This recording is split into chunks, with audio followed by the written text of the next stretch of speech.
Hello, everybody, and welcome. My name is James. I'm the candidate coach. Thanks very much for joining me today for our workshop, How to Give Great Answers to Interview Questions. If you joined us in our previous workshop, we talked about how you can prepare well and how you can stand out when you're in the interview room.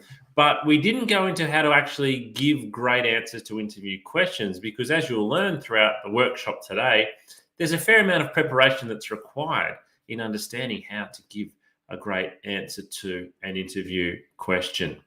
Now, by the time you sit down at an interview, and maybe in this day and age, not maybe, but quite often it's over video, you've put in a huge amount of work. You have put a lot of work in.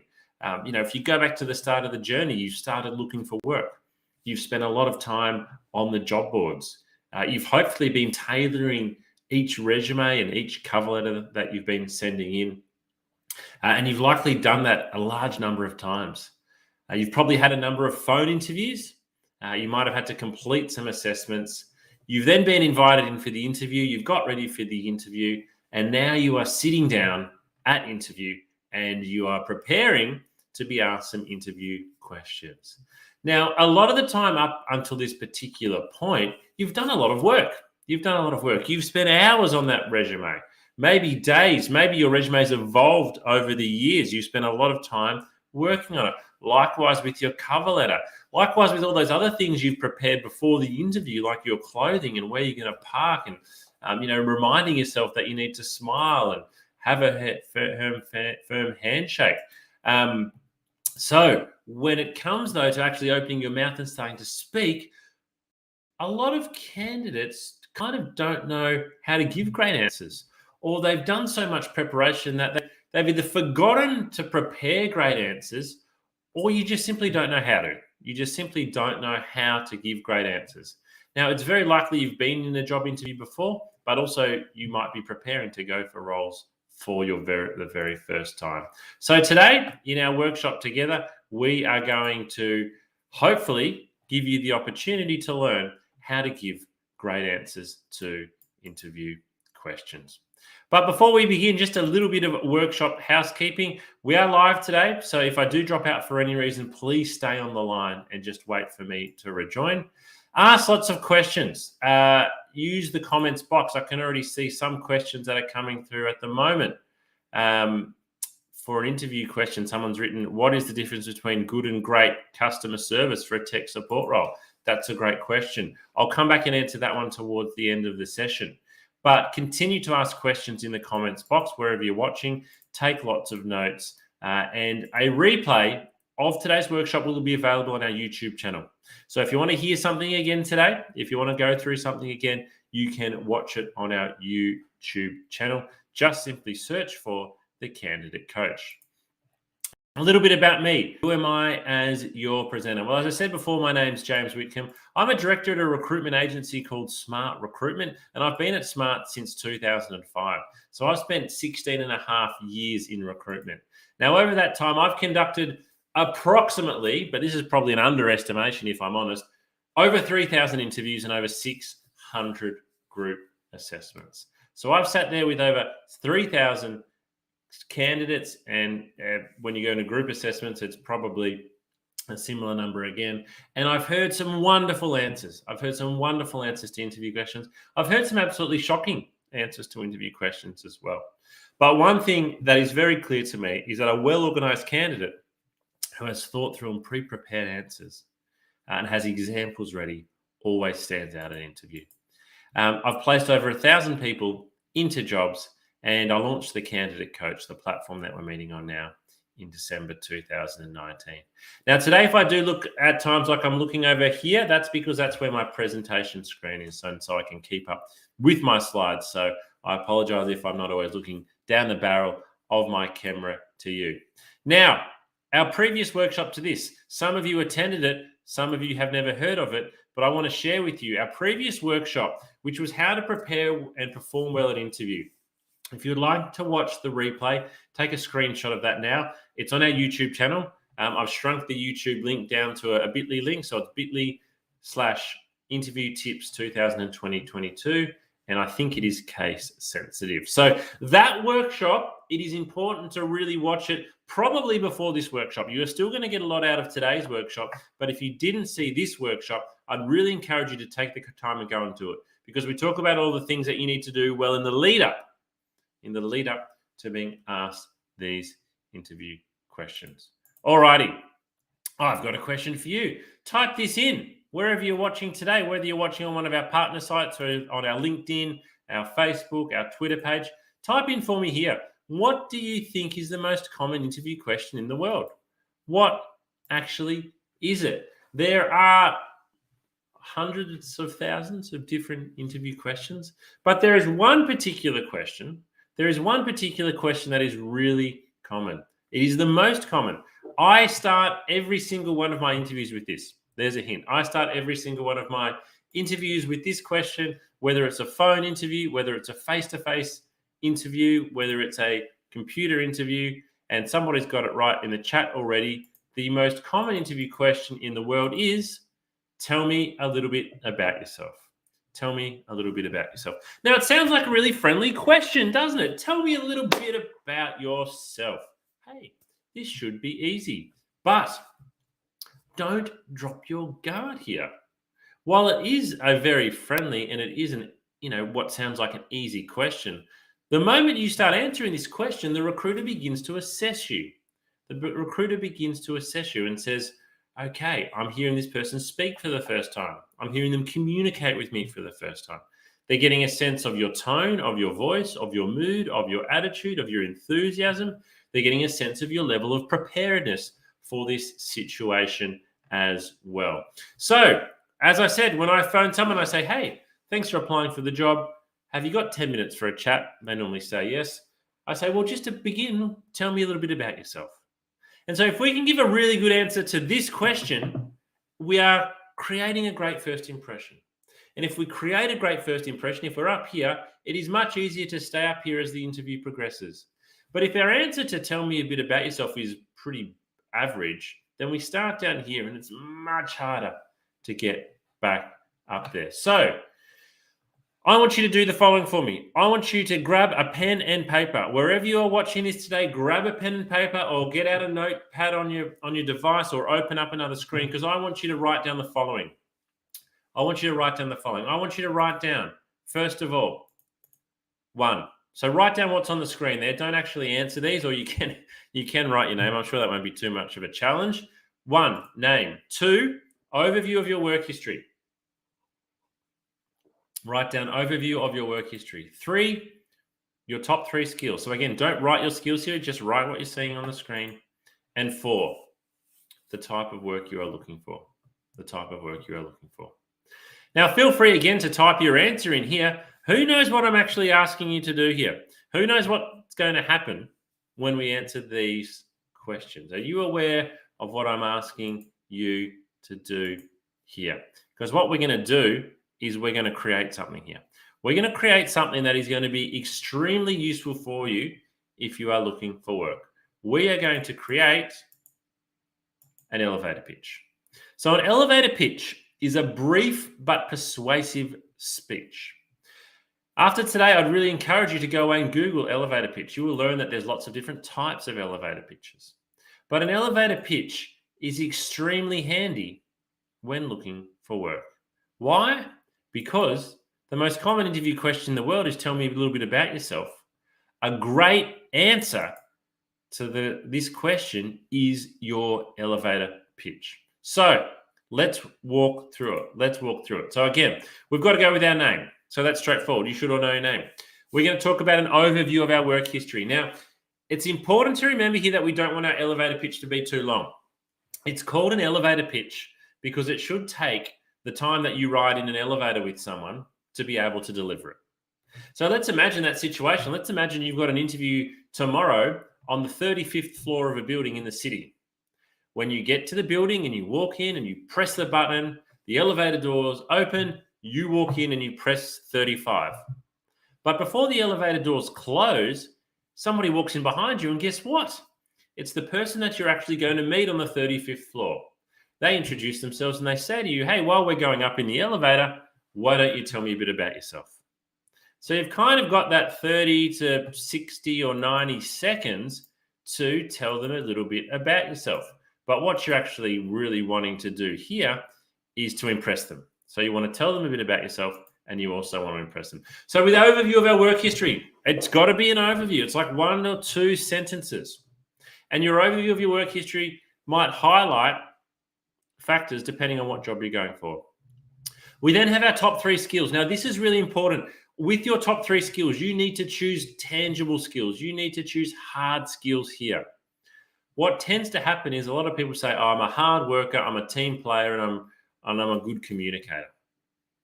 Now, that all sounds lovely. That all sounds well and good. And maybe you are those 3 things. But guess what? Anybody can say that.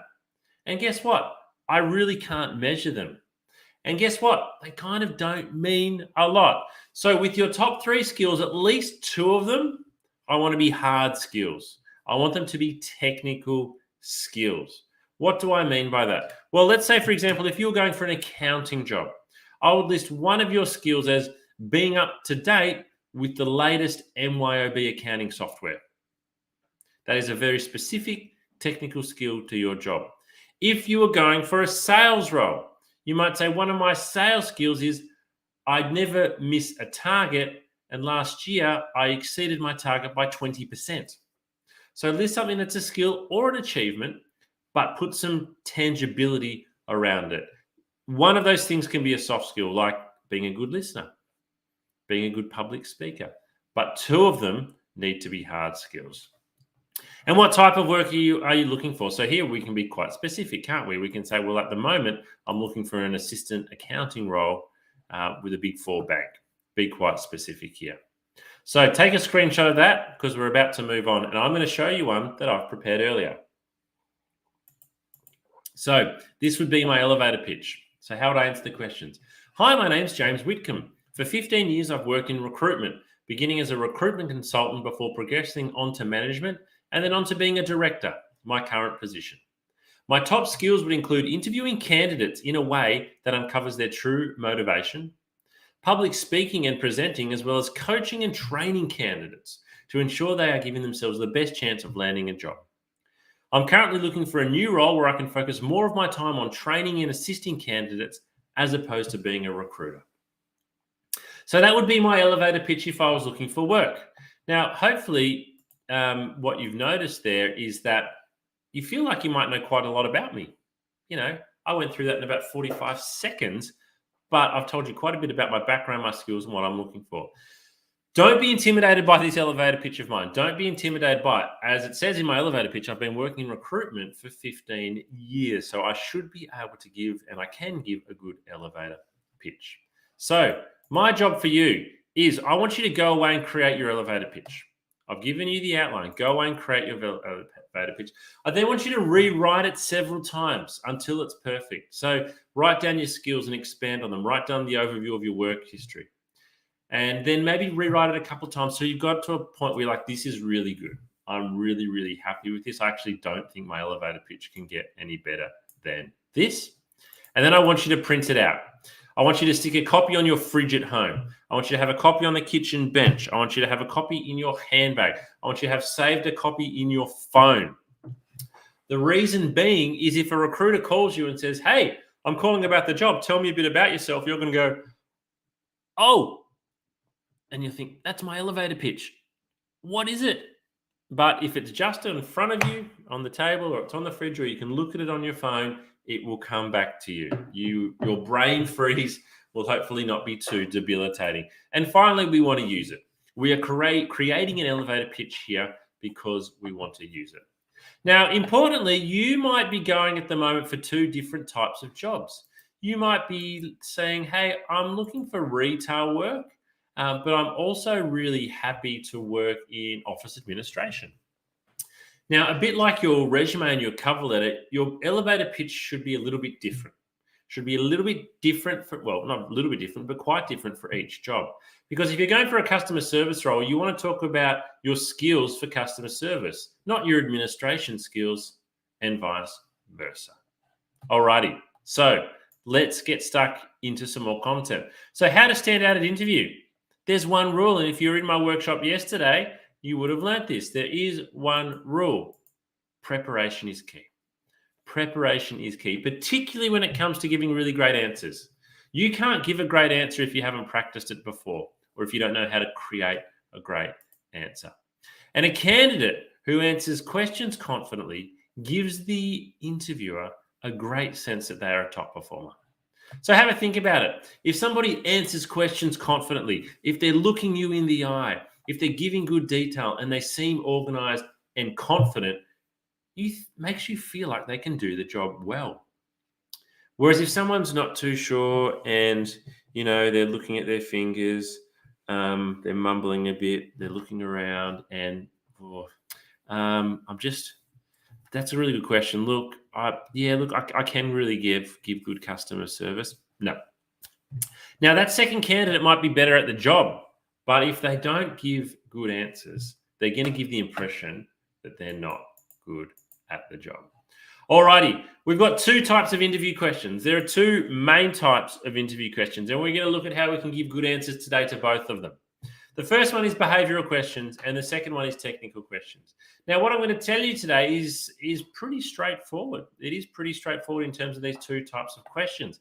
However, guess what? Most people don't spend the time looking into how to answer these questions. So there's an opportunity here for you to really stand out by studying them. Let's begin by looking at behavioral questions. What actually are they? You will hear behavioral questions or the phrase behavioral questions mentioned a lot. So in behavioral questions, we focus on how you've handled various situations in the workplace. And that is supposed to reveal your character traits, abilities, and skills. So typical behavioral questions will be kind of like, tell me about a time. A lot of them will be, tell me about a time you worked in a team that had a great outcome. Or tell me about a time you worked in a team that didn't have a great outcome. Tell me about a time you gave great customer service. Tell me about a time you had to deal with a really difficult customer. You'll get a lot of those types of questions. They're very typical behavioral questions. And so what we're looking to hear in those questions is we want to hear, how did you handle that situation? And what does that reveal about your character and your suitability for the job? All right, so how do we answer behavioral questions? Well, we use what is called the STAR technique. And so I'm going to be referencing an article from the Indeed website, and you can find the link on the bottom of the screen there, on how we can apply the STAR technique. Now, if you're using the STAR technique for the first time, the great thing is it's quite simple. We're going to go through it now. It might not necessarily sound simple the first time you go through it, but it is just 4 letters that you need to remember in that order to frame a really good answer to a behavioral question. So, the STAR technique, what does it stand for? S stands for situation. This is where we describe the situation and what took place. T is the task, where we're going to explain what the task was and what the goal was. A is the action. So this is actually, what did you do? What were the steps that you took? And R is the result. So it's going to be the conclusion. It's going to be the outcome. So we're going to go through this process, and we repeat this process for each behavioral question. We repeat this process for each behavioral question that we go through. Okay, let's look at it in a little bit more detail. So S, we start off with situation. We want to set the scene here for the story. So one really good way of imagining answering these questions is actually to think of it like a story. There's a lot of information out there now, particularly in business, around the power of storytelling. So think of your answers as being a story. And when you tell a story, you give details. So we give details by starting off by setting the scene and giving the context and the background of the situation. If you're asked about teamwork, your response should include the project details, who you were collaborating with, when you undertook the project, your location at the time. So one of the key things here is we are asking for a lot of detail. We want to know who, what, why, when. Where did it happen? So what was the location? What was the year? What was the time? Who else was involved? What were the details? We need to go into details here. The biggest mistake that candidates make when answering interview questions is they do not provide enough details. They do not provide enough details. Now, there's a number of reasons why you might not provide enough details. First of all, you might be nervous. You tend to speak quickly. You get asked a question, You try to answer it as quickly as you can. The second reason is we think, oh, look, they've asked that question, but they don't want to know long answers. They don't want to know the details. Where the opposite is true. We want to know details. It is in your best interest to give us details to these questions. It helps us to understand the circumstance, and it will hopefully help to show exactly what you've done. So set the scene, go into detail. That's our S. All right, let's look at our T. T is standing for task. T is standing for task. So we describe your exact role in the situation. Make sure the hiring manager knows what you were specifically assigned to do rather than what everyone else did. So this is really important again, because a lot of the time a behavioral-based question will ask you about a time you worked in a team. So the question might be, tell me about a time when you worked in a team that didn't achieve the outcome you were hoping for. Let me ask you straight away, if I ask you that question now, could you answer it? Because if not, you probably need to go away and work out what your answer is going to be. And then you need to describe your exact role. So, yep, we were a team of 5. My role was this. So we want to know within the team, what was the team's goal, but also what were your individual responsibilities? What were you tasked with doing? And then A stands for action.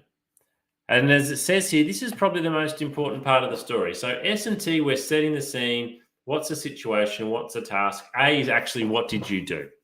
So here you explain how you handled the situation or conquered the problem. Say whether you did it alone or together as a team. What you're trying to communicate here is your assessment of the situation and your response to the problem, as well as how you got the team involved. And again, look at this last line. Share as many details as is possible so the interviewer can follow you. And as you do so, avoid acronyms and company-specific jargon. So, details. We need to know the details, but we also want to know in detail, what steps did you take? What did you need to do? This is where you need to spend the most amount of time in terms of your answer, talking through what you did. And then we finish off with R. We finish off with the result. So we close off the story by stating the positive outcome of your actions and what the lessons you learned were. If possible, quantify the results of your actions. Examples may include a 10% increase in sales, getting repeat business, or saving your team 5 hours of work in a week. Now, the result here might not always be good. In some behavioral-based questions, we specifically want a bad result because we want to see what your actions were that you took. But we need to hear about the result. Close it out. So let's look at an example. Describe a time when you handled a difficult situation at work. How did you react? So I'm going to pause there for a moment. I just want you to have a think. Have a think. If you are asked this question at an interview today, describe a time when you handled a difficult situation at work. How did you react? How confident would you be on your answer? How confident would you be on your answer? Have you got an answer? Can you use the STAR technique? So can you describe the situation, the task, your actions, and what the results are? We're going to show you an answer now, and this question asked to somebody going for a nursing role. So the nurse answered, in my last job as a night nurse, one of my colleagues quit after securing a job with a top private hospital. Though I was managing a ward full of patients, I was assigned to this one patient who didn't want to be admitted. He wanted to bolt out of his room. I made myself available to the patient, discussed with them the reason he was being admitted, and assured him he would receive 24/7 attention and good care. The patient finally calmed down and agreed to spend the next 3 days under observation. He was discharged on the 3rd day, and the wife personally thanked me for handling someone she knew to be extremely stubborn and difficult. So this is a wonderful answer. Let's look a bit more closely then when we break it down. In the red here, we've got the S. So we describe the situation. The situation was that in my last job as a night nurse, one of my colleagues quit after securing a job with a top private hospital. We then go on to T. What is the task? I was assigned this one patient who didn't want to be admitted. So this person has been very clear with us on what their task was. Now, importantly, what actions did they take? And in the green, they made themselves available to the patient, discussed with them the reason he was being admitted, and assured him he would receive 24/7 attention and good care. So that is the action. And then we finish off with the results in the purple. The result is that the patient was discharged on the third day, and his wife personally thanked me for handling someone she knew to be extremely stubborn and difficult. So that's a really good way of applying the STAR technique to behavioral-based interview questions. So what I would really encourage you to do is to go away and to Google behavioral-based interview questions, or to find them on your candidate coaching platform. Some behavioral-based questions will be specific to each industry, but something like the one we just said there, describe a time when you've handled a difficult situation at work, that could apply to any job. That could apply to any job. So if you have practiced your answer before and you've got your example and your situation in your mind, you are going to be able to tell that story far better the second and third time around. If you've practiced it at home, when you deliver it at an interview, I guarantee you'll give that answer in a better way than if you are coming up with it on the spot for the first time. All right, let's look at that second type of question. So we've looked at behavioral-based questions. Let's look at technical interview questions. So what are technical interview questions? Well, they're going to focus on the skill, the qualification, and experience required to do the job. So we're not looking at behaviors here. We're looking at skill. We're looking at qualification. It's going to be very technical, and these questions will be very specific to the job. So somebody's asked a question, do interviewers like being told in story form? The answers so far seem to be like that. Yes. Your answer to behavioral-based question is telling a story. It is telling a story, and that's why I encourage you to go into detail. All right. Back to technical interview questions. So what's an example? Well, an example of a technical interview question could be, tell me about the accounting software packages you are most familiar with. So that would obviously be for an accounting job. That's a technical question. Or if you're going for a sales role, you might be asked, which sales methodology do you find is most effective? So how do we answer these questions? Well, first of all, this is really important. You actually need to focus on answering the question. With technical questions, you have a fairly narrow band to answer the question. With behavioral-based questions, you can choose the example. You can choose the situation that you want to describe. With technical interview questions, it's quite specific. If it's tell me about accounting software that you're proficient in, you've just got to focus on answering that question. Don't waft off here. Number 2, provide details. Hopefully I'm getting this through to you today that you need to go into details. On the whole, candidates in interview do not provide enough details. You need to provide details. You need to go into details, and you can do so by actually applying the STAR technique if you like, or the who, what, where, when, and why. So provide the details using this particular technique. Give even further detail. So I'm actually asking you now to provide more, or ask if it's okay. So ask if it's okay. If you're providing detail, you can simply pause for a moment and say to the interviewer, am I going into too much detail here? Or would you like me to go into further detail? The more detail that you can show, the better. It is great, particularly if the interviewer says, yes, please go on. You are really impressing with the level of detail that you can go into. And then try to relate your answer to the job or company that you are interviewing with. This is a really big one. And I can't really give you examples because it's going to be different for every job. But if you can relate your answer to that job that you're applying for, to that company, then that is going to really help. All right, we're going to change tack for a moment because dealing with nerves and anxiety at interview can be really challenging. So you might have the best answers in the world prepared and practiced.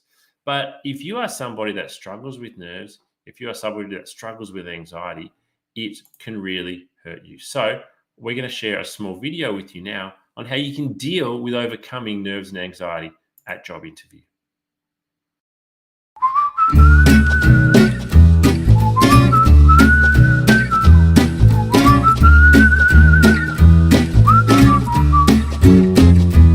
Thanks for joining us at The Candidate Coach, Dr. Barker.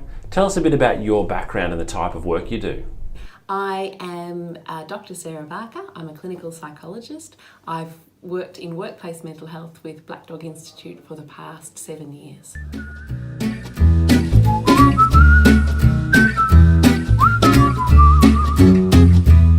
Dr. Barker, why is it common to feel nerves when going for a job interview? We commonly feel nervous, and I would say most people feel nervous when going for a job interview because we feel a lot depends on it and that we're going to be evaluated as well. So nerves are a very, very common response. It's really important to remember that the person who's doing the recruiting also feels nervous as well, because they want to get the right person, and they're also aware that they're expecting people to come in feeling nervous as well. They know that that's a common human experience.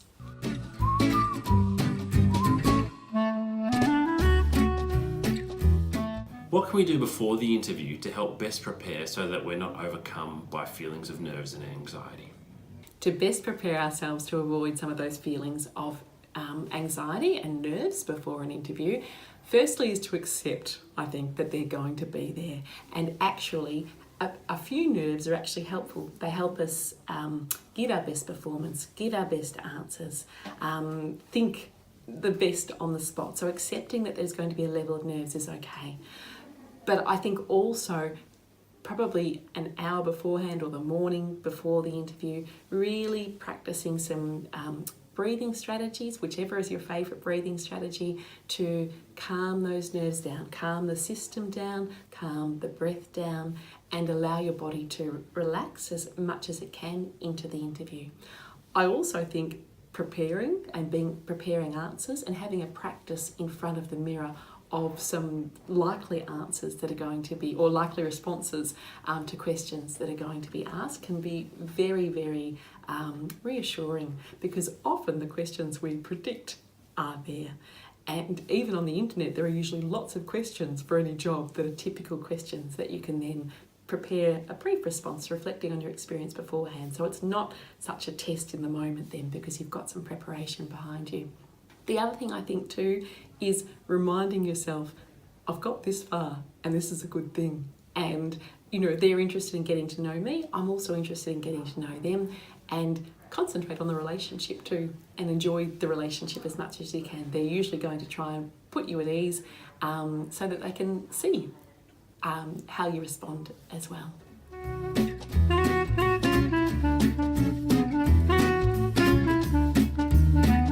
And what can we do during the interview if we feel a bout of nerves or anxiety coming on?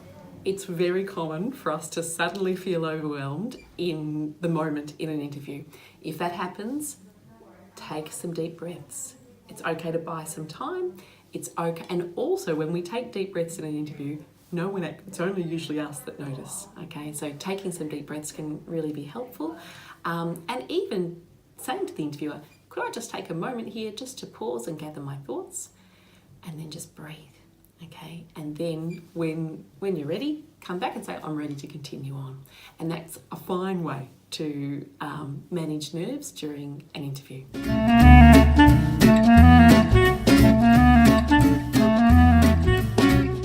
One tip that I think is a really useful one is to have a practice of your responses to the likely questions in front of the mirror. Something you might notice is that the questions you're feeling more confident about, you'll smile more, you'll be more relaxed, you'll, strut your stuff a little bit as you respond. You'll notice too, the questions you feel less confident about, you might stop smiling or your face might change. Those questions are the ones you need to practice a little bit more at, and remind yourself of your confidence with that, or prepare your answer so that you do feel more confident, because your face will actually tell you in the mirror, and that can be good preparation for the actual interview of knowing where to focus on in feeling more strong in your responses.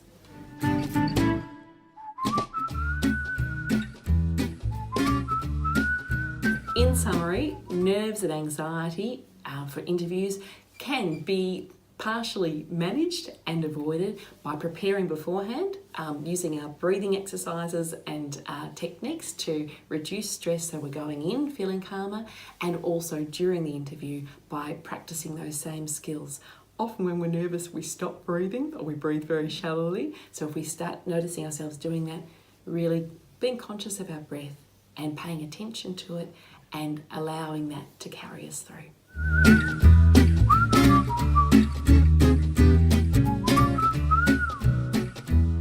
Thanks for watching today, and we hope this has helped you best prepare for your next job interview.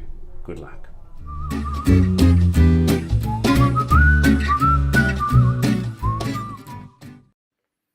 Alrighty, some great tips there on how to prepare to not have your nerves and anxiety overcome. So, what have we learned so far today? Well, hopefully, preparation is key in your mind.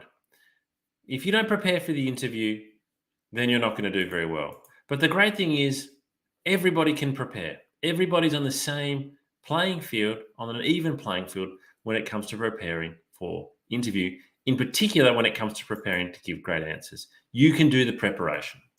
There is no excuse for not giving great answers to interview questions because you can go and practice them and prepare them yourself. Now, if you're still wanting some more assistance, I'd really encourage you to jump on our candidate coaching platform where we've got 2 episodes here. Episode 8, interview preparation, getting the basics right, and episode 9, taking your interview from good to great. In each of these episodes, you're going to hear from 6 or 7 different recruiters who are going to share with you their thoughts on what you need to do to impress at interview. And a reminder of all the other resources that are available to you on your candidate coaching platform. We have video coaching episodes, resume and cover letter templates, interview questions, online tests so you can practice your skills. We have checklists that you can download to make sure that you're best prepared and you haven't missed anything. We have articles for you to read. We have specific advice for executive job seekers. We have mental health support, more information on our future live workshops, and all of this is available to you for free.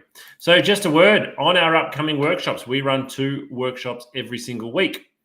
Please do check back wherever you're watching this workshop to find out when your next workshop is.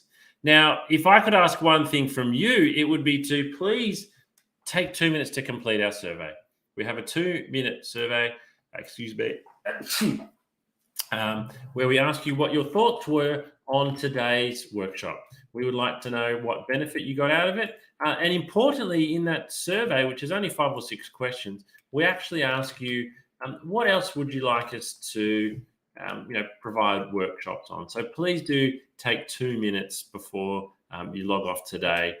Write that link in surveymonkey.com/r/candidate coach and complete the survey. Also really encourage you to follow our LinkedIn page to keep up to date with all of our events. Feel free to reach out to me directly on LinkedIn and connect as well. But before we go, we'll finish today with a really important video with Dr. Sarah Barker again. And in this video, she's going to talk about what you can do to look after your mental health when looking for work. Because a lot of people who have no mental health problems at all can actually face mental health challenges when they are looking for work. So thank you very much for joining me today. I hope to see you in our next workshop. This workshop will conclude after this video.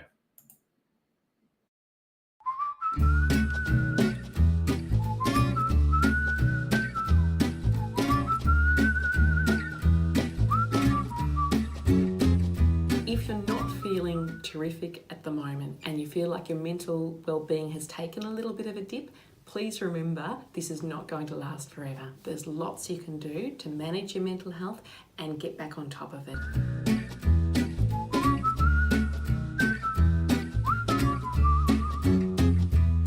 I am Dr. Sarah Barker. I'm a clinical psychologist. I've worked in workplace mental health with Black Dog Institute for the past 7 years.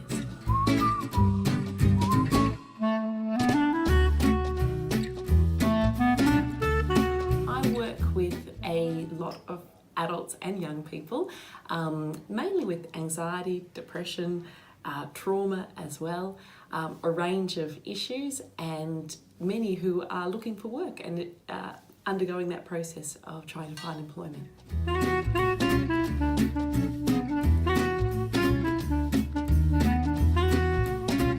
Looking for work causes mental strain because our identity is tied up with our work.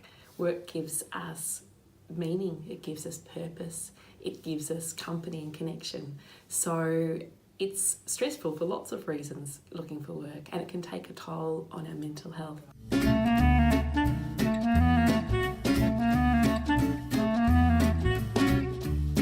It's really important for us to be aware of the signs that our well-being and our mental health might be dropping. Probably the biggest sign is changes in behaviour. So that might be changes in the way we're thinking or talking to ourselves. We might be saying things like, who would employ me? I'll never get a job. We might be really down on ourselves and really hard and critical on ourselves when normally we're not so hard and critical.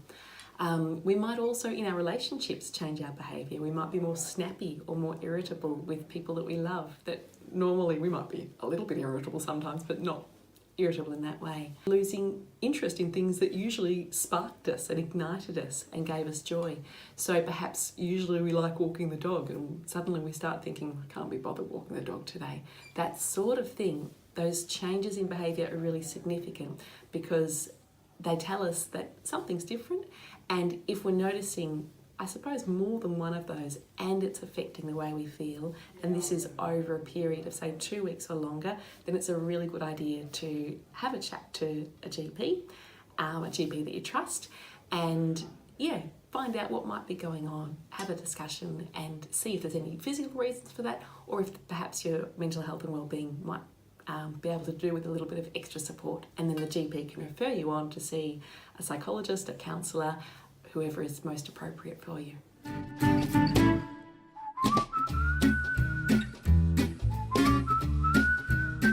There are so many great things you can do to look after your mental health when you're looking for work, and it's really important that you do. My very top tip would be really talking kindly to yourself and being compassionate with yourself.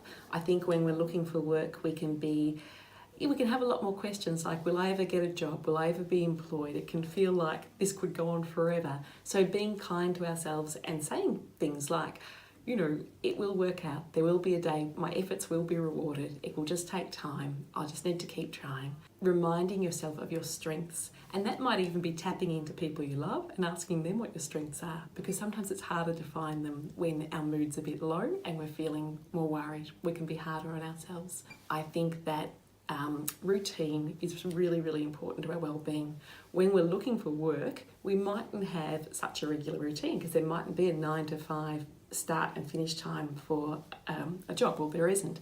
So instead, thinking about looking for work as a job in itself can be helpful. Having a start time and a finish time can be really helpful, and some set tasks that you hope to achieve that day. Purpose is really important too. So purpose might come through routine, but it can also come through other things. Meaning's really important, and our work gives us meaning. So when we're looking for work, meaning mightn't feel like it's there as much. Part of what we can do is infuse those tasks with meaning. So I am doing these things today, I'm looking for work, and that is meaningful in itself because there's an end goal to this. It will be something that's good for me and good for the people that I love as well.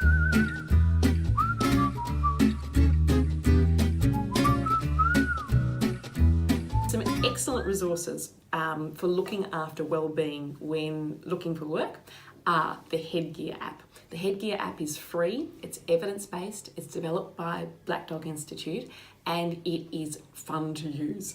It uses mindfulness, so a technique to really help us relax and reduce physiological arousal, which can often occur when we're feeling anxious.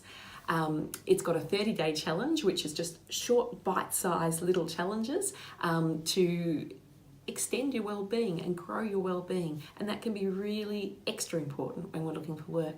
There are also some really terrific resources available through the Black Dog Institute. One of them is a beautiful self-care plan that is encourages you to think about your top coping tips, the things that personally work best for you, that are positive coping strategies. Another really good resource is through Beyond Blue, and they've got some excellent resources to look after mental health while looking for work, and also when people are recently out of work as well.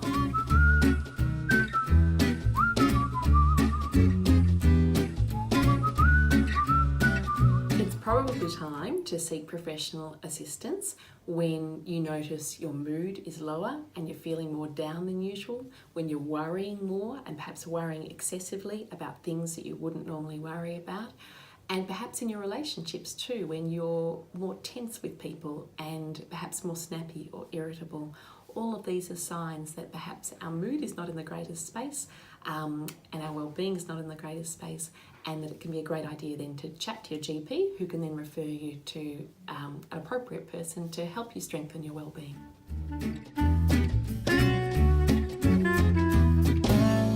It's very common for people to have a dip, but please know that that's not going to last forever, and that there's lots you can do through looking after yourself, but also through getting access to professional support that can really give you a boost again and get you back feeling good as you're looking for work.